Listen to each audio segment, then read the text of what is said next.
Hello, very good morning dear students. नमस्कार, आदाब।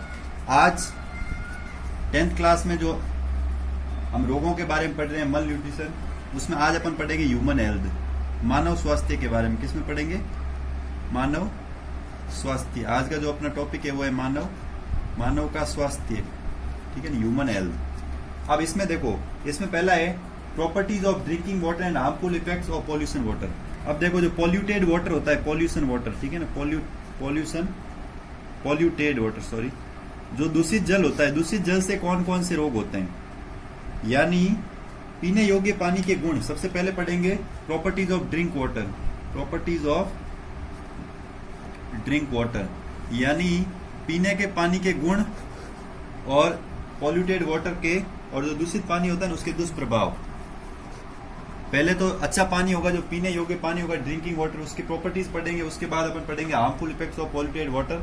अब देखो, we humans are exploiting the available limited water sources in such a manner that is in the near future we will have water crisis. Most of the usable water come from rivers, lakes and underground sources. While using the water we are also polluting it. In this way we are hurting our life donor with double edges sword. It is useless to discuss about the uses of water. If you say water is life, then it would not be an exaggeration. Water is used for drinking, preparing, for food, bathing, washing utensils and clothes, agriculture and industries. Water is the only product found naturally on earth which exists in all three states of matter: solid, liquid, water and gas. The water which we get contains many types of particles and microorganisms. Some of these are useful while the others are harmful for us. अब देखो, जैसे पानी, सबसे पहले मैं water के बारे में, वाटर बॉडीज देखो, पीने योग्य पानी कौन सा है? सबसे पहला तो अंडरग्राउंड वाटर। क्या है? अंडरग्राउंड वाटर, जिसको अपन वाटर टेबल भी बोलते हैं, ठीक है ना, अंडरग्राउंड वाटर। वाटर टेबल यानी पानी कितना मात्रा में नीचे, 50 फीट हो सकता है, 60 फीट। एक होता है रेनी वाटर। कौन सा होता है? मतलब बारिश से जो भी पानी आता है सारा मीठा होता है। अंडरग्राउंड वाटर में कहीं कहीं आपको खारा पानी भी मिलेगा, सॉल्ट वाटर भी। ऐसे जरूरी नहीं है सारा मरीन वाटर, कोई लवणीय जल भी हो सकता है, जरूरी नहीं सारा का सारा प्योर वाटर हो जो पीने योग्य हो, drinking water fit for drinking. कुछ ऐसा भी होगा जो do not fit for drinking, ठीक है ना। Some water are fit for drinking but some water do not fit for drinking. अब इसमें देखो, कुछ लेक्स है, पॉन्ड्स है, ठीक है ना, ट्यूबवेल्स है, वेल्स है, ठीक है, टैप्स है। इन सब से हमें क्या मिलता है? शुद्ध पानी, जो ड्रिंकिंग वाटर बोलते हैं इसको, पानी पीने के लिए। अब देखो, एक आपने क्राइसिस सुना होगा, वाटर इज लाइफ, यानी जल ही जीवन है। ये साइंस का नहीं, ये एक बहुत बड़ा थॉट है। इसको बचाने के लिए इसलिए बार बार ये बताया जाता है, जल ही जीवन है, जल बचाएं, बिजली बचाएं, सबको पढ़ाएं। आता है ना रोज, तो पानी बचाना बहुत ज्यादा जरूरी है, क्योंकि एक लिमिटेड सोर्स है। क्या है? पानी एक लिमिटेड सोर्स है। ऐसे तो पानी बहुत है, 71% वाटर है पूरे अपने ब्रह्मांड के, यूनिवर्स के अंदर। लेकिन वो मतलब क्या? वो तो अलवणीय जल है, मेरीन वाटर है। कैसा है? मेरीन वाटर है। अपने को मेरीन वाटर थोड़ी चाहिए, अपने को ड्रिंकिंग वाटर चाहिए, लेकिन ड्रिंकिंग वाटर वो है नहीं। ड्रिंकिंग वाटर कुछ परसेंटेज में है, तो उसको बचाने के लिए लिमिटेड है। इसके लिए हमें उसको बचाने के लिए हमें उसको फालतू वेस्ट नहीं करना चाहिए। जैसे उसका काम कहाँ का आता है? Drinking water. खाली ड्रिंकिंग थोड़ी काम आता है, शुद्ध पानी हम कहाँ काम लेते हैं? जैसे बाथिंग के लिए स्नान कोई खारे पानी से थोड़ी करता, नमक के पानी से, मेरीन वाटर से, वो भी तो शुद्ध पानी से करेगा। जैसे आपने वॉशिंग अटेंसिल्स, घर में जो बर्तन होते हैं वो किससे धोते हैं? ये भी इसी से धोते हैं। कपड़े, क्लोथ्स, वॉशिंग क्लोथ्स, ठीक है ना, कपड़े किससे धोएंगे? कपड़े भी इसी से धोएंगे, ठीक है। ऐसे ही कपड़े धोए। अब देखो, अब है पानी, जैसे खाना पकाने के लिए घर में, जैसे प्रिपेयरिंग फूड, तो भोजन पकाने के लिए भी किसका प्रयोग किया जाता है? शुद्ध पानी का। ऐसे ही शुद्ध पानी के और भी बहुत अन्य उपयोग है। जैसे हम पौधों को पिलाने के लिए, फसल जो उत्पादित होता है ना, जो सबसे बड़ी चीज, फार्मर जो भी क्रॉप प्रोडक्शन करते हैं उन सब में क्या काम आता है? शुद्ध पानी। कौन सा? पीने योग्य जो पानी होता है वो सारा क्रॉप प्रोडक्शन में काम आता है। अब देखो, पानी तीनों स्टेट में उपलब्ध होता है। सॉलिड में भी होता है। सॉलिड में कौन सा पानी होता है? आइस, जो बर्फ है वो क्या है? सारा सॉलिड। लिक्विड में क्या है? लिक्विड में वाटर खुद है। अब देखो, गैस में क्या है? गैस में ड्रॉपलेट्स। क्या है? ड्रॉपलेट, जिसको बोलते हैं वेप्योर्स, वाटर वेप्योर्स, पानी की जलवाष्प की बूंदें, ठीक है ना। तीनों स्टेट्स में पानी है। अब देखो, अब अपना लेते हैं अगला, इससे अगला टॉपिक है portable water should have the following properties। अब देखो पीने योग्य जल में क्या क्या गुण होने चाहिए, मतलब अब इतनी देर अपन ने पानी क्या था, पानी कहाँ से प्राप्त हुआ, पानी की, अब पीने योग्य पानी में गुण क्या क्या होना चाहिए। Portable water should have the following properties, कौन कौन सी प्रॉपर्टीज होनी चाहिए। तो देखो water should not have visible particles and vegetables should not have harmful microbes, pH of water should be balanced, water must have adequate amount of dissolved oxygen, water helps our body to carry out different responsibilities, all the metabolic activities of the body is carried out by water, therefore a doctor also suggests us to drink minimum 8 glass of water per day, you must drink more water if you do more physical work, metabolism of body works in a proper way, if adequate amount of water is drunk, toxic elements comes out of the body by drinking 8 to 10 glass of water per day, the body remains disease free, adequate amount of water in the body makes the body healthy and energetic and the body doesn't feel tired, water maintains adequate amount of fibers in the body that improves our immunity power and susceptibility to disease, decreases unnecessary fat don't get deposited in the body in abundant, water is drinking sufficient intake, water reduces the change of kind of all allergy of the body, in addition that infection of lung, asthma, intestinal disease also do not occur, regularly drinking water, lot of water also avoids the danger of calculus, drinking adequate amount of water protects from disease like common cold। अब देखो water की quality, सबसे पहली quality क्या है, जल में जो है ना आंखों से दिखने वाले कण और वनस्पति हो, यानी पानी के अंदर क्या हो, छोटे छोटे आंखों से दिखने वाले कण मौजूद होने चाहिए और वनस्पति होनी चाहिए, हानि पहुंचाने वाले सूक्ष्म जीव नहीं हो, जो लॉस करते हैं, जो हानि पहुंचाने वाले सूक्ष्म जीव जो माइक्रो ऑर्गेनिज्म होते हैं वो क्या होने चाहिए, नहीं होने चाहिए, ठीक है ना। अब वेजिटेशन होनी चाहिए, यानी वनस्पति होनी चाहिए, पानी के अंदर वेजिटेशन होनी चाहिए, माइक्रो ऑर्गेनिज्म नहीं होने चाहिए, ठीक है। उसके बाद जैसे आंखों से दिखने वाले सूक्ष्म कण यानी जो विजिबल पार्टिकल्स होते हैं वो उपलब्ध होने चाहिए, विजिबल पार्टिकल्स होने चाहिए। उसके बाद देखो जल का जो पीएच है वो संतुलित होना चाहिए, पीएच होती है ना, पीएच स्केल, पीएच जल की हो जाए वो क्या होनी चाहिए, बैलेंस्ड होनी चाहिए। अब अगला देखो उसके बाद हो जाएगा जल में ऑक्सीजन होनी चाहिए, क्या होनी चाहिए, O2 यानी ऑक्सीजन की मात्रा जल में पर्याप्त होनी चाहिए। उसके बाद शरीर में उपापचय जो भी मेटाबॉलिज्म होती है ना, मेटाबॉलिज्म एक्टिविटीज, जो भी बॉडी में मेटाबॉलिज्म एक्टिविटीज होती है वो सारी किसकी वजह से होती है, जल की वजह से।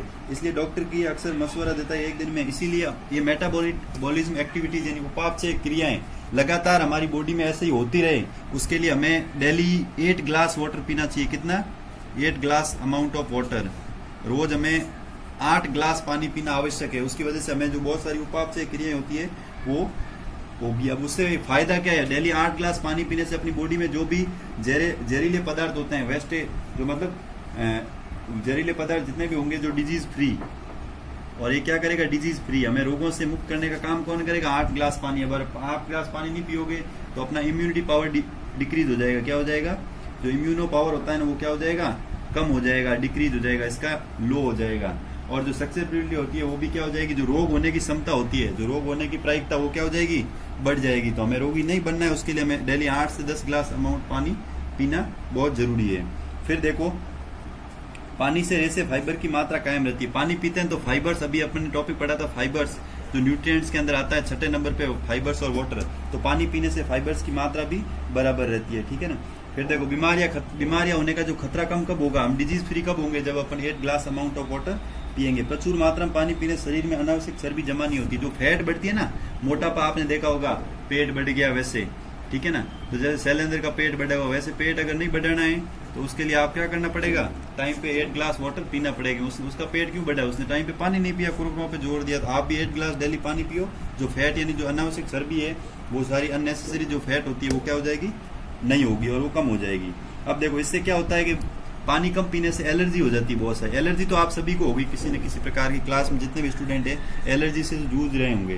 तो एलर्जी होने की वजह क्या, जैसे मेरे को भी एलर्जी है हर सीजन में, उसकी वजह क्या है, पानी कम पिया है। तो अब वो तो होने वाली एलर्जी एक बार ऐसी चीज़ है जो एक बार हो गई तो वो लाइफ टाइम रहती है, उसके लिए कोई उपाय नहीं है दूसरा आप 8 ग्लास वाटर पियो, क्योंकि ये तो एक खत्म करेगा डॉक्टर, दूसरी शुरू हो जाएगी, इसलिए इसका कोई इलाज नहीं। इसका इलाज यही है कि 8 ग्लास डेली का पानी पीना जरूरी है एलर्जी से मुक्त होने के लिए, क्योंकि एलर्जी कोई एक प्रकार की होती है, एलर्जी हजारों टाइप की एलर्जी होती है, 1000 ऑफ टाइप्स। फिर देखो साथ ही जो फेफड़े लंग्स में इन्फेक्शन का जो खतरा होता है ना वो भी कम हो जाता है। किसकी वजह से? पानी पीने से। अगर पानी नहीं पियोगे तो लंग्स में इन्फेक्शन होने की भी समस्या रहेगी। और नियमित भरपूर पानी पीने से पथरी, आप सबको पता है पथरी का जो स्टोन्स होता है स्टोन्स का खतरा सबको रहता है, ठीक है। स्टोन्स इन पथरी सबके है, क्योंकि हमने कुछ ना कुछ हम रोज, जैसे पथरी क्यों होती है, कोई कहता है मैंने धूल खाई नहीं, मैंने वो पत्थर कब खाया, अरे मेरे भाई ऐसा कुछ नहीं है। हम जो है ना पत्थर की मात्रा भी हम कुछ हद तक, जैसे लोहे की मात्रा, आयरन है, ऐसे उसी के साथ हमारे इनकी टुकड़े भी चले जाते हैं, मिट्टी के कण वगैरह, वो सारे कण थोड़े थोड़े मिलकर एक कुछ ग्राम का एक टुकड़ा बना देते, जो किस उसको अपन बोलते हैं स्टोन्स, ठीक है ना। तो वो स्टोन कब बैलेंस रहेगा, स्टोन कब हमें प्रॉब्लम नहीं करेगा, जब हम डेली 8 ग्लास पानी पियेंगे, तो नहीं तो वो स्टोन की प्रॉब्लम शुरू हो जाती है, ठीक है ना।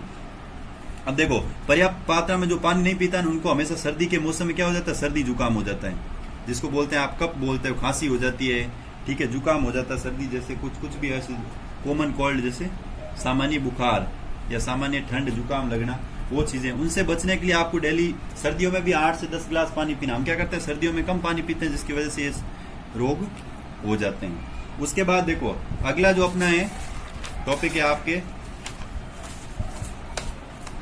अगला टॉपिक है side effects of contaminated water, यानी दूषित जल के दुष्प्रभाव।